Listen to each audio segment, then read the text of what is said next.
이사한 지 얼마 안 된 29살 새댁입니다. 벌어진 지 얼마 안 된 사건이지만 잊고 살기보다는 허탕하게 사연 보내고 싶어서 보냅니다. 최대한 사실을 기억해내서 쓰려고 노력했습니다. 사실 전에 살던 아파트에서 전세 계약 기간이 한참 남았는데도 위약금까지 물어주며 부랴부랴 여기로 이사를 왔죠. 제 인생이 걸린 문제인데 그깟 위약금이 문제일까요?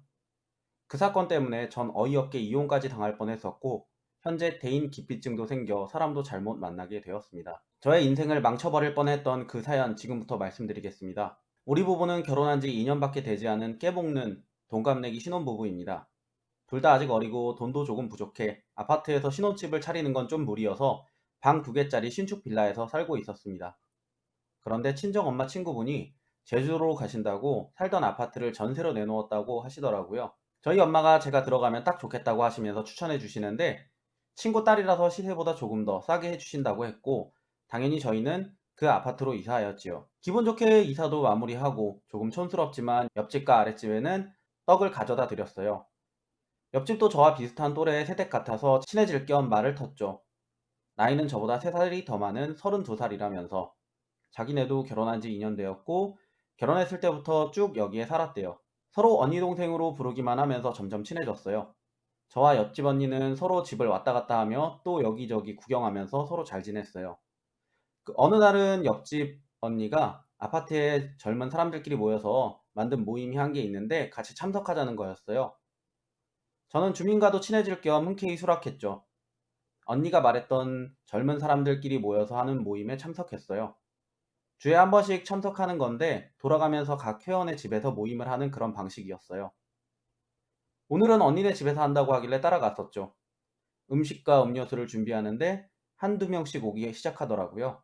총 인원은 저와 옆집 언니까지 포함해서 7명인데 남자 3명, 여자 4명이었어요.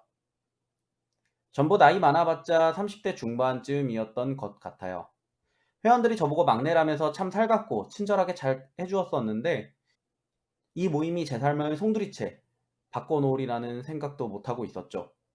언니가 이 모임은 커피를 좋아해서 커피 마시는 모임이라고 부르더군요. 남자 중 한 분이 카페를 하고 있고 커피에 대한 전문 지식이 풍부해서 그분한테 커피도 종종 배운다고 했어요. 딱 봐도 훤칠하고 인기가 많게 생겼더라고요. 배우 지창욱과 조금 닮았어요. 그분도 와이프가 있다던데 이 모임에는 참석하지 않는데요. 커피를 싫어한다나 뭐라나. 아무튼 저는 그 모임에 주마다 참석해 회원들과 함께 놀러도 가고 카페도 가고 영화도 보고 하면서 남편에게도 자랑해가며 재미있는 아파트 생활을 즐기고 있었습니다. 어느 날은 카페 하는 그 남성분의 가게에서 핸드드립을 배우기로 사람들과 약속을 잡아놓았고 옆집 언니와 함께 가려고 연락을 했는데 남편하고 같이 여행을 갔다는 거예요. 그래서 저는 혼자 갔죠. 아내는 아직 그 남성분과 방금 온 저밖에 없었어요. 왜 이렇게 사람들이 늦나고 기다리는데 전부 이런저런 사정으로 참석을 못한다고 했다네요. 그래서 저와 그 남자분 단둘만 그 가게 안에 있게 되었습니다. 제가 회원들도 다 풀 참석이고 오늘 모임하지 말고 각자 집에 가자며 말했지만 둘이서라도 드립 수업을 하자는 거예요. 저도 배워보고 싶어서 그냥 가기 아쉬웠는데 이왕 이렇게 된 거 개인 교수 받는 셈 치고 좋다 그랬죠. 커피를 갈아서 주전자 같은 걸로 물을 부어 내리면 된다고 친절히 알려주길래 보고 따라하는데 제 자세가 잘못되었다고 하는 거예요. 근데 말이나 손짓만으로 알려줘도 될 법한데 제 뒤로 오더니 저를 감싸는 식으로 제 팔을 잡고 스킨십을 하면서 알려주더라고요. 너무 당황해서 그냥 말로 알려달라고 했지만 이렇게 가르치는 게 더 편하다고 능글맞게 굴어서 그냥 꾹 참고 수업 받았습니다. 그 뒤로부터 단둘이 있는 자리가 뭔가 부담스러워지기 시작했어요. 수업 다 받고 저는 약속이 있어서 먼저 간다고 했지만 태워다 준다고 하는 거 남편이랑 만나기로 했으니 됐다고 거절하고 나왔네요. 집에 와서 옆집 언니랑 문자로 수다 떨면서 오늘 있었던 일 다 늘어놓았는데 언니가 그 사람 이상하다면서 한 번도 본 적 없다는 행동이라며 혹시 저한테 사심 있는 거 아니냐고 떠보길래 제가 큰일 날 소리 하지 말라고 서로 웃고 떠들었어요. 근데 그 남자 그 뒤로 저한테 문자를 보내는 거예요. 집에 커피 드립백 필요하면 갖다 준다느니 같이 견학 가자느니 하도 귀찮게 하길래 그럼 와이프랑 가면 되지 왜 나한테 같이 가느냐 물어보니까 와이프는 커피 싫어해서 카페도 안 간다는 되지 않는 이야기를 하길래 커피 드립백 모임날 사람들 있을 때 다 같이 나눠주면 되고 궁금한 카페 있으면 추천해 달라고 남편하고 같이 가보고 피드백 해준다고 선을 그었습니다. 그 남자 모임하는 날에도 은근슬쩍 제 주위에만 오고 은근 제 몸 터치하고 해서 저는 옆집 언니 옆에 딱 붙어서 그 남자 피해 다녔어요. 어찌나 진땀이 나던지 모임 끝나고 바로 언니네 집에 가서 언니한테 하소연하고 언니는 그 남자 되게 이상하다면서 같이 욕해주고 그랬어요. 이것도 제법 스트레스 받길래 언니에게 혹시 모임에서 그 남자 제외 안 되느냐는 식으로 떠봤는데 언니 말로는 그 남자가 주최하는 식이라서 그렇게는 좀 어렵다네요. 게다가 모임하면서 들어가는 부가적인 비용도 그 남자가 거의 다 낸다고 좀 난감하댔어요. 그 남자 빼고는 전부 다 친했고 너무 좋은 사람들인데 말이에요. 만약 여기서 행동이 더 심해진다면 그냥 모임에서 나와야지 하고 생각했어요. 게다가 이 이야기를 남편에게 할까 말까 하다가 괜히 이웃 주민 사이에 소문도 날 것 같고 걱정할까봐 내 선에서 선 긋는 걸로 끝내자고 결론을 내렸습니다. 며칠 후 남편과 같이 집에서 오붓한 시간을 보내고 있는데 초인종 소리가 들렸습니다. 남편이 나가서 문을 연 순간 웬 여자가 들어오더군요. 그 뒤에는 커피 모임에 카페 사장 남자와 함께요. 딱 봐도 그 남자의 와이프로 보이는 사람 같았어요. 남자는 머쓱해하며 여자를 말리고 있었지만 그 여자는 남편에게 대뜸 화부터 냈습니다. 도대체 아내 관리를 어떻게 하길래 남의 남자에게 꼬리를 치게 한 겁니까? 하고 소리를 질러댔는데 이게 무슨 상황인가 싶었어요. 제 남편이 대체 무슨 상황인지 몰라도 이렇게 몰상식하게 남의 집에 쳐들어와 다짜고짜 성질부터 내는 건 아닌 것 같다고 들어와서 차분히 이야기하자는 말에 그 여자는 절 보더니 달려와서는 머리끄댕이를 잡고 패대기 치는 거예요. 어쩌겠어요. 한바탕 난리가 났었죠. 저는 그 덩치가 산만한 여자의 힘에 휘둘려 이곳저곳 내동이 쳐졌고 남편과 그 남자는 상황을 제지하느라 정신이 없었어요. 결국 경비원 아저씨와 옆집 언니네 부부까지 와서 말리고 난장판이 돼 있었습니다. 저는 억울하다고 이 남자와는 아무 사이도 아닌 대체 왜 이러는 거냐고 따져 물었고 그 남자는 소심한 사람이 된 채로 저에게 당신이 먼저 저한테 커피 가르쳐 달라 하고 카페 가자고 그랬잖아요. 모임에서도 자꾸 저 따라다니고요. 라고 자기가 한 짓을 제가 한 것처럼 말하더군요. 너무 억울하고 어이가 없어서 그건 당신이 나한테 했던 행동들이잖아요. 라고 말했지만 하필 타이밍도 거지 같게 문자도 다 지워져서 반박할 수 있는 증거도 없었습니다. 당연히 그놈도 문자를 지웠겠지요. 그래서 저는 옆집 언니에게 도움을 청했습니다. 언니에게 저 남자가 자꾸 나한테 추근덕거리는 걸 언니는 알고 있지 않느냐고 물으니 언니는 다 있는 자리에서 글쎄 나는 기억이 잘 안 나는데 라고 말했어요. 모임 사람들도 새로 들어온 저보다는 그 남자의 편을 들어줄 게 당연했죠. 저는 졸지에 유부남 깬 여우 같은 여자가 되었어요. 처음에는 내 아내는 그럴 리 없다고 편들어주면서 믿어주던 남편마저도 계속 상황이 제가 먼저 남자를 꼬여 불륜을 저지른 것 마냥 흘러가니 결국 저를 의심하기 시작했어요. 혹시나 당신이 오해할 만한 행동을 한 적은 없느냐고 단둘이 있을 때가 있었느냐면서요. 하긴 외모적으로 봐도 제가 꿰었을 법한 잘생김에다가 남자가 뭐가 아쉬워서 저에게 추근덕 거렸다고 보겠어요. 저는 정말 억울하고 속이 상해서 밤낮으로 울기만 했습니다. 모임도 안 나가고 연락도 죄다 무시하고 방 안에서 은둔생활만 했어요. 그 남자의 와이프에게서도 한바탕 난리를 피운 후에는 더는 연락이 오지 않더라고요. 저는 아파트 단지 내에서도 불려우 같은 불륜녀라고 낙인이 찍혀 가십거리가 되었고 남편도 사람들 마주칠 때마다 나 뜨겁다면서 속상해했어요. 엄마들은 자식이 힘들 때 무슨 촉이 있듯이 연락이 오는 거 아세요? 그렇게 힘든 나날을 보내고 있는데 엄마에게서 전화가 온 거예요. 혹시 무슨 일 있었던 건 아닌지 싸한 기분이 들어서 연락 한번 해보셨대요. 저는 아무 일도 없다고 말씀드리고 바쁘다는 핑계를 대고 눈물이 나오려던 거 겨우 참았어요. 엄마 목소리를 듣고 나니 이대로 상등신처럼 가만히 있는 건 아니지 하고 용기를 얻었고 어디서부터 어떻게 해결을 해야 할지 밤새 고민을 했습니다. 날이 밝자마자 통신사로부터 달려가서 저에게 온 문자는 복구가 힘들더라도 누가 먼저 보냈는지 확인할 수 있을 것 같아서 통화 목록과 문자 수신 목록을 뽑았습니다. 이제야 길이 조금씩 보이더군요. 저는 그 목록을 들고 그 집을 찾아갔습니다.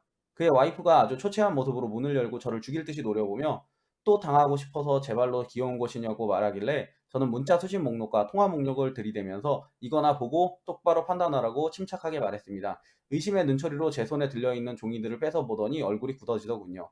저는 당당히 말했습니다. 당신 남편이 당신한테 어떤 식으로 설명하고 미꾸라지처럼 빠져나오려고 날 이용한 건지는 모르겠지만 다짜고짜 찾아와 나 때린 거 마음만 먹으면 고소할 수 있어요. 어차피 간통죄도 폐지되었기 때문에 설상 내가 그 남자 깨웠다 하더라도 난 처벌받을 게 없습니다. 그렇지만 난 정말 그런 추잡스러운 짓 하지도 않았고 믿건 말건 당신의 선택이지만 그쪽 남편이 오히려 나한테 추근덕 됐었던 게 사실이에요.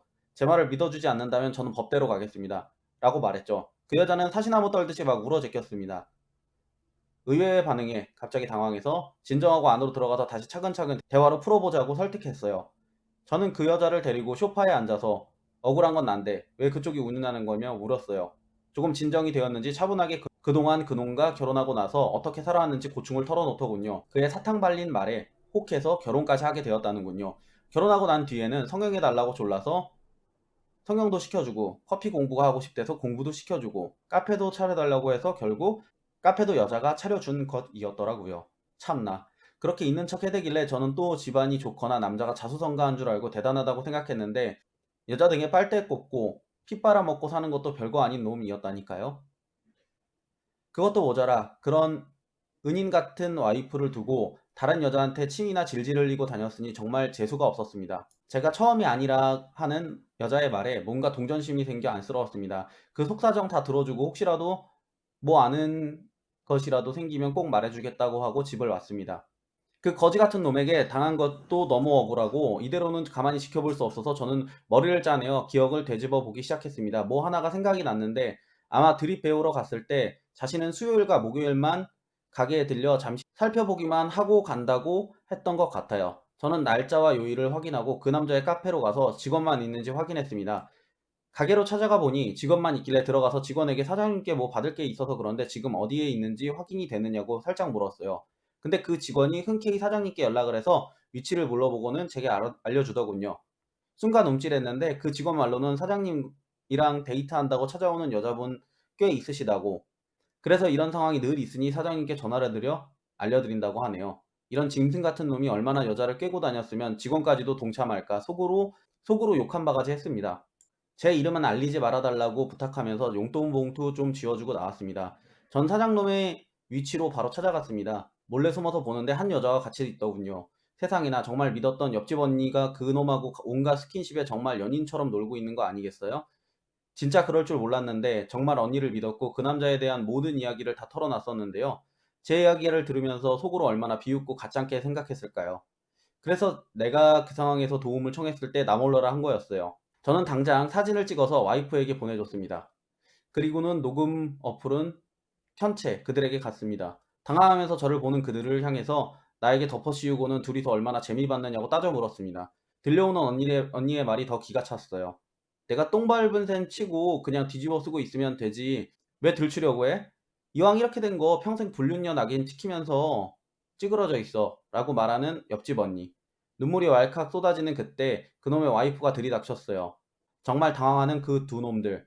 그놈이 와이프에게 테이블에 있던 커피와 음료수를 전부 그들에게 퍼부었지요. 그러고는 하는 말이 간간히 다른 여자 만나고 다니는 것도 눈 감아줬고 내 놈 성형에 퍼부은 돈 그리고 그 잘난 사장 딱지랑 우리 집 네가 다니는 그 차 모두 다 내놓고 발가벗고 길거리에 쫓겨날 각오해라 였습니다. 그동안 가슴에 꽉 차 있던 것들이 시원하게 내려가는 기분이었어요. 그제야 남자는 상황이 파악이 되었는지 와이프의 바짓가랑이를 붙잡으면서 옆집 언니는 엔조이였다고 다신 안 그러겠다고 봐달라고 싹싹 빌더군요. 옆집 언니 얼굴이 빨개지면서 누구는 너 좋아서 만난 줄 아느냐고 하도 찍적거려서 만나줬더니 고마운 줄도 모르고 성형으로 얼굴 갈아엎은 게 어딜 넘보느냐고 빽빽거리더군요. 정말 통쾌했습니다. 이 대화들 전부 제 핸드폰에 녹음이 되었고 저는 남편에게 그대로 들려주었습니다. 머스키하는 남편을 향해 저도 당신도 이혼당하고 싶지 않으면 잘해 라고 한마디 해주고는 친정으로 잠시 휴가를 갔습니다.